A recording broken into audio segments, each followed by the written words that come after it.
Kudüs, dinle bölünmüş bir şehir. 1187 yılında büyük bir Müslüman ordusu şehrin kapılarına dayandı. Başlarındaki karizmatik komutan, Hristiyan kontrolündeki şehri tekrar ele geçirmek için kutsal bir savaş, bir cihat başlatmıştı. Müslümanlar hiçbir aşamada Kudüs'ün tekrar kazanılması dışındaki bir sonucu kabul etmedi. Hristiyanlar katliam hazırlığı yapıyordu. Ancak Müslüman bir savaşçının yaptığı eylemler yüzyıllar boyunca yankı uyandıracaktı. Ortaya çıktıktan sonra savaş kurallarını etkileyen Müslüman bir savaşçının, Selahaddin Yusuf bin Eyyub'un, yani Selahaddin Eyyubi'nin gizemli dosyalarını açıyoruz.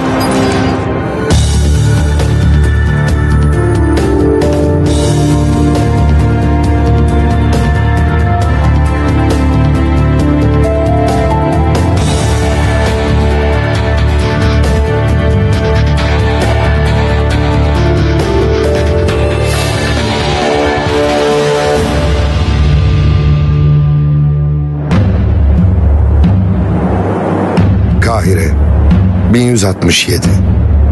Genç bir Müslüman soylusu askeri bir görev için Mısır'a geldi. Adı Selahaddin'di. Ve Suriye'nin başkenti Şam'dan Avrupalı Haçlıların tehdidine karşı zayıf Mısır rejimini desteklemek için gönderilmişti. Doktor Abdülazam, Selahaddin konusunda uzman bir isim. Hristiyanlığın gücüyle hareket eden Haçlılar Mısır'ı ele geçirdiği takdirde Müslümanlar onlarla boy ölçüşemeyebilirdi. Mısır'ı kontrol altına alan, insan gücünü de ele geçirip Suriye'deki savaş için yeterli zenginliğe sahip olacaktı. Mısır hükümdarı ölünce Selahaddin yönetimi ele geçirmek için çok hızlı davrandı. Selahaddin'in tahta çıkışı çok hızlı oldu.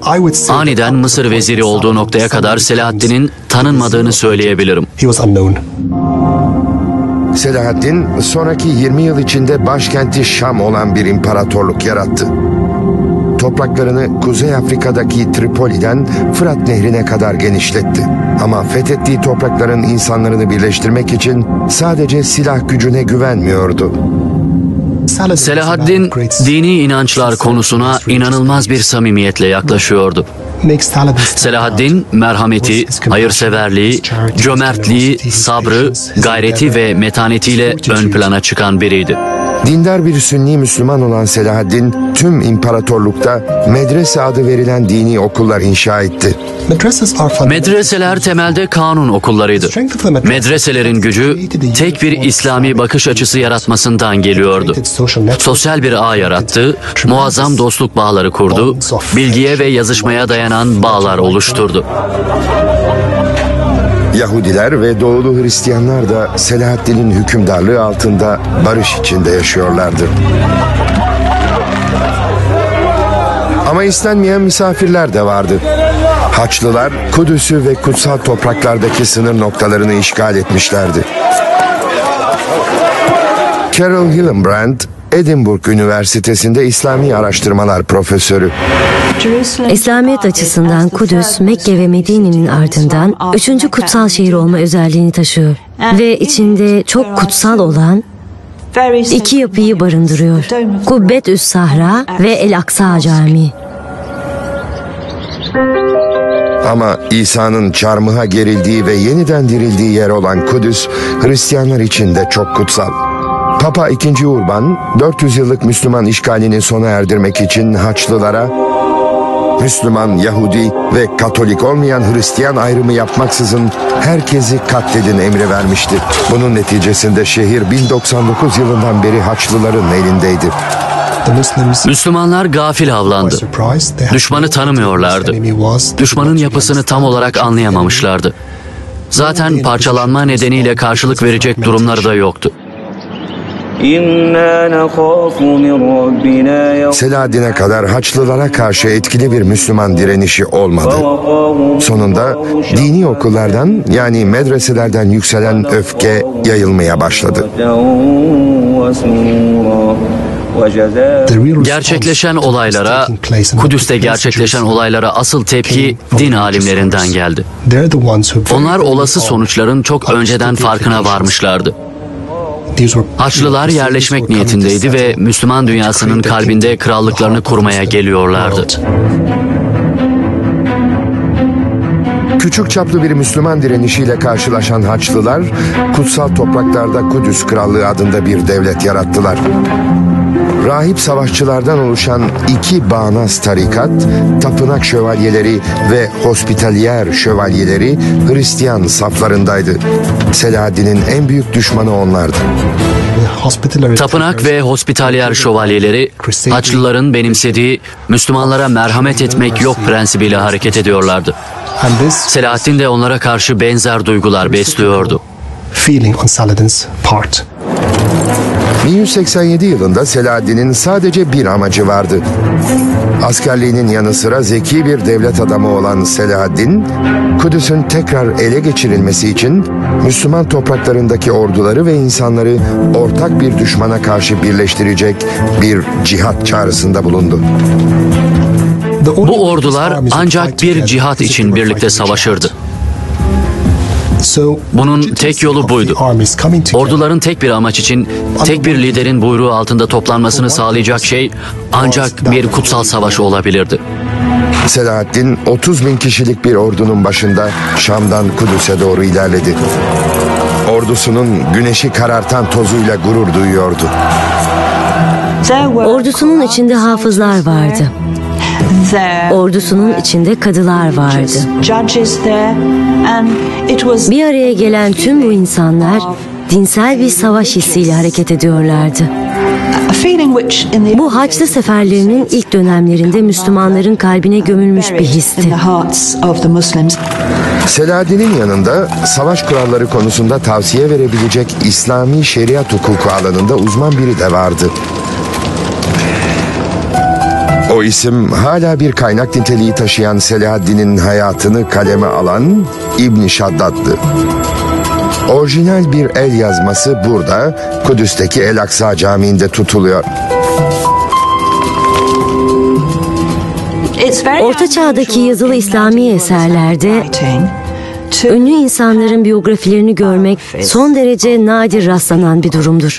İbn Şaddad ona din danışmanı olarak hizmet ediyordu. Onun yazdıkları sayesinde Selahaddin hakkında çok şey biliyoruz. Selahaddin, Temmuz 1187'de Celile denizine ulaştı ve Tiberyas'taki Hristiyan noktasını kuşattı. Kudüs kralı Lüzinyanlı Gay komutasındaki Haçlı ordusu ona doğru geliyordu. Hristiyanlar, Tanrı'nın desteğinin bir göstergesi olarak gerçek çarmıhın bir parçasını taşıyorlardı. Rafi Lewis, Hayfa Üniversitesi'nde görevli bir savaş alanı arkeoloğu. Temel olarak düşündükleri şey Tiberyas'a doğru ilerlemek ve onu Selahaddin'in elinden geri almaktı. Ama Selahaddin'in onlar için hazırladığı bir tuzak vardı. Bölge hakkındaki bilgilerini avantaja çevirmişti. Celile bölgesindeki tüm ana su kaynaklarını ele geçirmişti. Artık hepsi onun kontrolündeydi.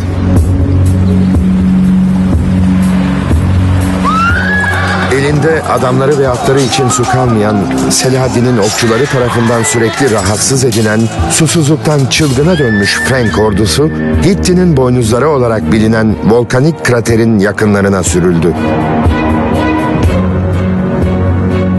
Haçlılar boynuzların ortasına doğru gitmeye zorlandı. Rafi'ye göre Selahaddin, Haçlı piyadelerini süvarilerden ayırmak için bölgeyi kullanmıştı. Piyadeler tepede sığınacak bir yer bulmak amacıyla asıl şövalye kuvvetini arkalarında bırakarak boynuzlara doğru tırmanırken, arkada kalan asıl kuvvetler Müslümanlar tarafından kılıçtan geçirildi. Rafi, boynuzlardaki bir özelliğin savaşta kritik bir rol oynadığına inanıyor. Demir çağından kalma bir taş duvar, atlı şövalyeler için aşılamaz nitelikteydi. Kalıntıları günümüzde hala görülebiliyor. Selahaddin şövalyeleri atlarla geçemeyecekleri bir yere, demir çağından kalma bu duvarlara doğru sürdü. Yaklaşık 100 metre aşağıda katliamın gerçekleştiği yeri görüyoruz. Burası her şeyin bittiği yer. Atları ölen ya da yaralanan hantal şövalyeler Müslümanlar için kolay bir avdı. Selahaddin'in strateji ve bölge üstünlüğü ona büyük bir zafer kazandırdı. Gerçek çarmıh parçası Kudüs Kralı Gay ve Selahaddin'in öldürmeye yemin ettiği nefret edilen Şatilonlu Reynold adındaki bir haçlı ele geçirildi. Şatilonlu Reynold birçok ateşkesi ihlal etmiş ve iki grup arasında ateşkes olduğu dönemde Müslümanlara saldırmıştı. İki tutsağı önüne getirildiğinde dindar Selahaddin İslami öğretilere göre hareket etti. Selahaddin'in Gay'a misafirperver bir şekilde yaklaşıp bir bardak buzlu su vermesi onları şaşırttı. Ve Gay suyu içtikten sonra kadehi Şatilonlu Reynold'a uzattı. Müslüman geleneklerine göre böyle bir ikram hayatını bağışlamak anlamına geliyordu. Selahaddin suyu Reynold'a uzatan Gay'ı azarladı. Ona suyu sen verdin diyerek tepki gösterdi. Selahaddin onun şövalyesine su vermemişti. Selahaddin kılıcını çekip Reynold'un boynuna sert bir darbe indirdi.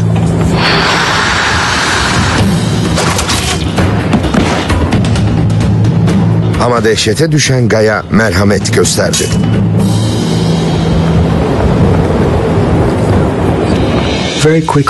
Kralları öldürmez diyerek anında onun içini rahatlattı. Selahaddin, Gay'a bir kral olarak hak ettiği gibi saygılı bir şekilde davrandı. Nefret edilen 230 şövalye Müslüman din adamlarına teslim edildi. Selahaddin yine İslami savaş kurallarına göre hareket etmişti. Tapınak ve hospitaller şövalyelerine nasıl davranıldığı konusuna gelirsek, her zaman olduğu gibi onlara bir seçenek sunulduğunu görüyoruz. Ya İslam dinini benimseyecekler ya da öleceklerdi. Askeri tarikatlar elbette bunu reddetti. Gay'ın ordusu yenilmişti. Kudüs'ü almak için Selahaddin'in önünde pek bir engel kalmamıştı. Selahaddin'in birlikleri Hittin'deki yankı uyandıran zaferden sadece 2 ay sonra Kudüs şehir surlarının önüne ulaştı. İçeride halk dehşet içindeydi. Anneler kızları için endişeleniyor, insanlar ölmeye ya da geleceğine kesin gözüyle bakılan esarete hazırlanıyorlardı. Selahaddin'in tavrı bir kez daha beklentileri boşa çıkardı.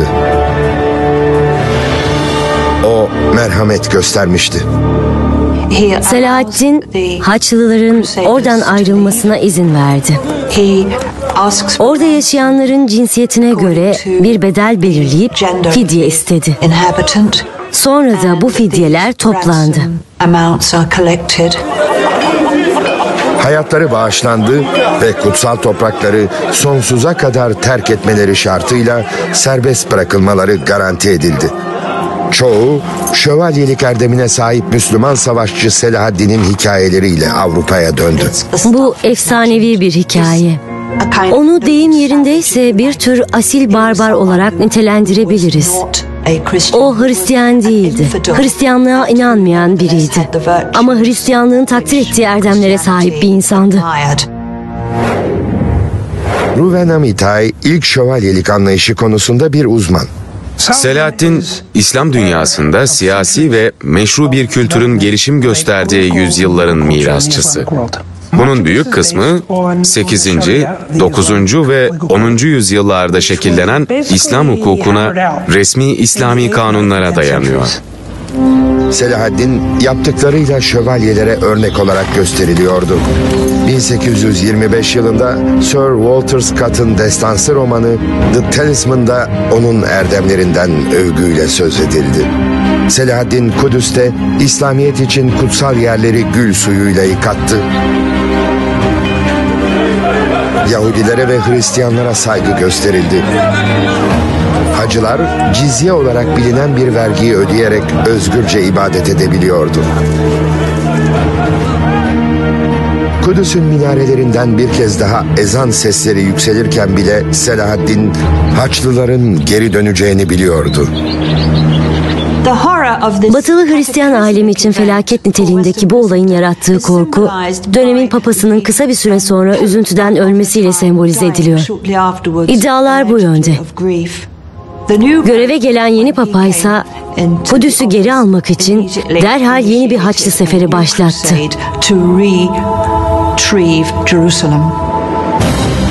İngiltere Kralı 1. Richard, yeni Papa 8. Gregory'nin çağrısına cevap verdi. Sonradan aslan yürekli lakabını alacak olan korkusuz savaşçı Richard, Akka limanını elinde tutan Müslümanları kuşatan Haçlılara katıldı. Ama kuşatmacılar Selahaddin tarafından kuşatılmıştı. Hristiyanların çoğu Selahaddin'e ettikleri geri dönmemek üzere kutsal topraklardan ayrılma yeminini bozdu. Kamplarındaysa salgın baş gösterdi. Burası kötü kokan, pis bir yerdi. Haçlıların temizlik standartlarının Müslümanlarla aynı seviyede olmadığı oldukça açıktı. Kısa bir süre sonra Richard da hastalandı. Selahaddin bir kez daha yardımseverliğiyle Hristiyanları şaşırttı. Richard'ın hastalandığını duyunca ona hediye olarak meyve ve su gönderdi. Bunun arkasında kesinlikle siyasi imalar vardı. O aslında Hristiyanlara ve topraklarına gelen Haçlılara durum kontrolüm altında şeklinde açık bir mesaj gönderiyordu. Kral Richard'ın kampında Selahaddin'in erdemleriyle ilgili hikayeler anlatılıyordu. Haçlılar çocuğu Müslüman askerlerce alınan bir kadını çocuğunu bulup geri vermesi için ricada bulunmak üzere Selahaddin'e gönderdiler.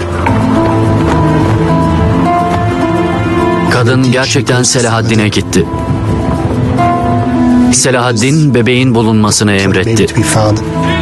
Ve bebek annesine teslim edildi. Bu anlatılanlar efsane değil. Bunlar gerçek tarihsel olaylar. Bu Selahaddin'in Avrupa'daki ününü arttıracak bir davranıştı. Cömert ya da pozitif anlamda sözünün eri olan bir adam portresi çizdi. Ama erdemli davranışları Akka'da pahalıya mal oldu. Kıyıdaki kale kuşatmalarının 2. yılı sona ererken sağlığına kavuşan Richard, Haçlı saldırısına yeni bir enerji getirdi. Richard 3000 Müslümanı esir aldı. Selahaddin'e fidye ödemesi ve gerçek çarmıh parçasını geri vermesi karşılığında onları serbest bırakmayı teklif etti. Muhtemelen Richard'ın esirlere merhamet göstereceğine inanan Selahaddin, onu Akka'da tutmak için görüşmeleri geciktiriyordu. Richard, Selahaddin'in aslında kendisini Akka'da esir tuttuğunu fark etti. Çünkü yanındaki 3000 esirle birlikte orada duruyordu. Sonuçta yaşanan şey oldukça dramatikti. Richard 3000 Müslüman esiri Akka düzlüklerine çıkardı ve onları kılıçtan geçirdi. Richard Akka'dan yola çıktıktan sadece 13 gün sonra iki güç Yafa'nın hemen kuzeyindeki Arsuf ormanında savaşa tutuştu.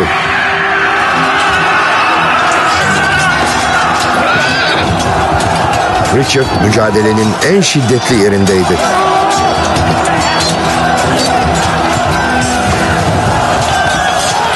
Ama İngiliz kralının atı öldürülünce Selahaddin'in ahlaki değerleri avantajı ele geçirme arzusuna üstün geldi. Haçlıların Akka'daki gaddarlığına rağmen Selahaddin, Richard'a bir değil, tam 2 yedek at gönderdi. Selahaddin'i adeta ezici bir yenilgiye sürükleyen hareket bu oldu.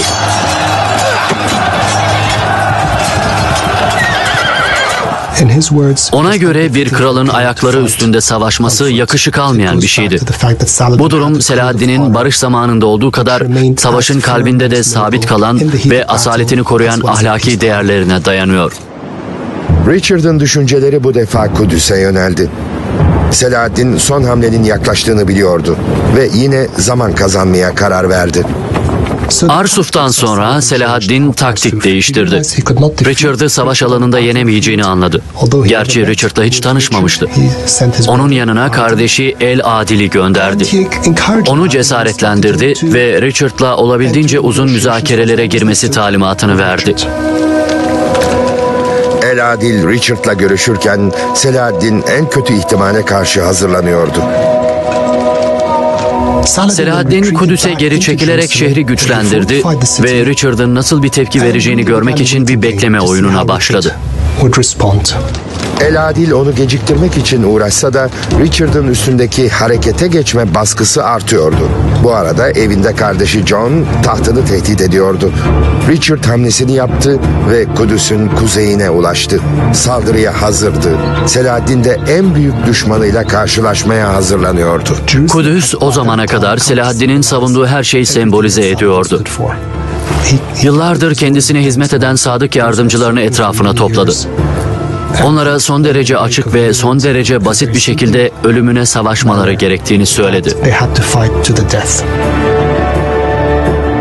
Kudüs'e yakın olan Richard artık kutsal şehri alıp elinde tutmak için yeterli sayıda askeri olmadığının farkındaydı.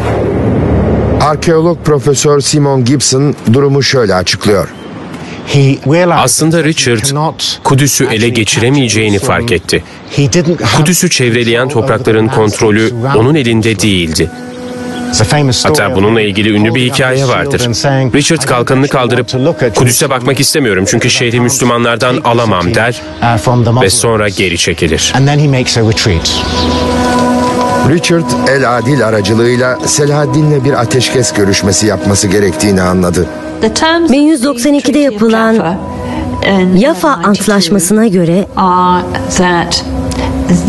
gerçek çarmıh Haçlılara iade edilecekti. Kutsal mekanlarında saygılarını sunmak isteyen Hristiyan ve Müslüman hacıların Kudüs'ü ziyaret etmelerine izin verilecekti. Richard, kutsal topraklardan ayrılıp aylar süren zorlu yolculuğun ardından İngiltere'ye geri döndü.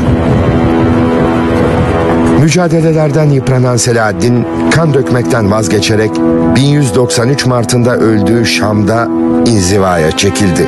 Selahaddin'in İslami inancından gelen asil yönetim anlayışı her yere yayıldı.